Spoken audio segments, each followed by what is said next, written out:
Willy Wonka. Gayunpaman, bago pa man niya maipakita ang kanyang pinakamasarap na panghimagas sa mundo, isang estatwa ng asukal ang bumagsak sa kanya at nagwakas sa kanyang karera. Ang huling hangarin ni Patray ay ang lumikha ng pinakamasarap na panghimagas sa mundo balang araw. Kaya, naawa sa kanya ang mga Diyos ng Isekai at muling nagkatawang tao bilang anak ng isang maharlika. Sa kanyang bagong buhay, ang kanyang amang si Kasirol ang pinuno ng isang maliit na nayon na gustong pumalit sa kanya si Patray balang araw. Ngunit sa halip na maging isang mabuting anak, ang ginawa ni Patray ay isipin ang lahat ng matatamis na hindi niya kayang gawin dahil kulang sa mapagkukunan ng kanyang nayon. Habang natatalo si Patray sa isa pang sparring session kasama ang kanyang ama, dumating ang kaibigan ni Kasirol. Sinabi niya kay Kasirol na ang kanilang nayon ay nasa panganib na atakehin ng isang grupo ng mga bandido sa loob ng susunod na 2 buwan, at naniniwala na ang kanilang pinakamahusay na aksyon ay ang mang-alap ng maraming kalalakihan hanggat maaari upang labanan ang mga bandidong ito. Gayunpaman, may iba pang plano si Kasirol.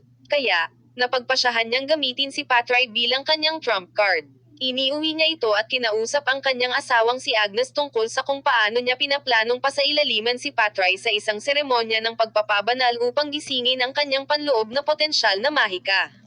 Nag-aalala si Agnes dahil kadalasan ang seremonyang ito ay ginaganap kapag medyo matatanda na ang mga tao. Ngunit naramdaman na ni Kasirol ang pangunahing aura farm ni Patray, at gusto pa rin niyang ituloy ito. Nang gabing iyon, gumamit si Kasirol ng mahika ng teleportasyon upang dalhin si Patray sa kabisera at dinala siya sa simbahan kung saan sinalubong sila ng isang pari. Pinapasok niya si Patray sa loob, itinali siya sa isang upuan, at pinainom siya ng isang mahiwagang potion, na sinasabing nakakagising sa panloob na mana ng isang tao. Sa susunod na 3 araw, patuloy na naglalabas si Patray ng mana, na nakakagulat dahil karamihan sa mga tao ay hindi man lang tumatagal ng 1 araw. Nagagawa ito ni Patray nang hindi lubusang nababaliw dahil patuloy siyang gumagawa ng mga panghimagas na may mataas na kalidad sa kanyang isipan. Pagkatapos niyang magising, binibigkas ng pari ang isang spell sa kanya upang tuluyang mailabas ang kanyang mahika. Ngunit si Patray ay nagsimulang kuminang dahil ang kanyang potensyal sa mahika ay ganoon kataas. Hindi makapaniwala si Kasirol na ang kanyang walang kwentang anak ay naging kanyang gininto ang gansa mula pa noon. Kaya, binigyan niya ang pari ng pera para manahimik at iniuwi si Patray. Habang nasa daan, nagpasya si Patray na bumili ng ilang mansanas bilang gantimpala dahil sabik na siyang gumawa ng apple pie at naisip ang lahat ng mga trick na magagamit niya upang gumawa ng pulot, tubo, at lahat ng iba pang matatamis sa loob ng kanyang nayon. Kaya, habang pinapangarap niya ang kanyang pinapangarap na pabrika ng tsokolate, inakala ni Kasirol na gagawing kayamanan ni Patray ang kanyang mga gawain sa pamamagitan ng pagiging isang mahusay na mandirigmang salamangkero. Samantala, nagpasya ang pari na ang mga baryang pilak ay hindi sapat upang manahimik at ngumiti habang plano niyang ibuhos ang tsaa tungkol sa napakalaking reserba ng mana ni Patray.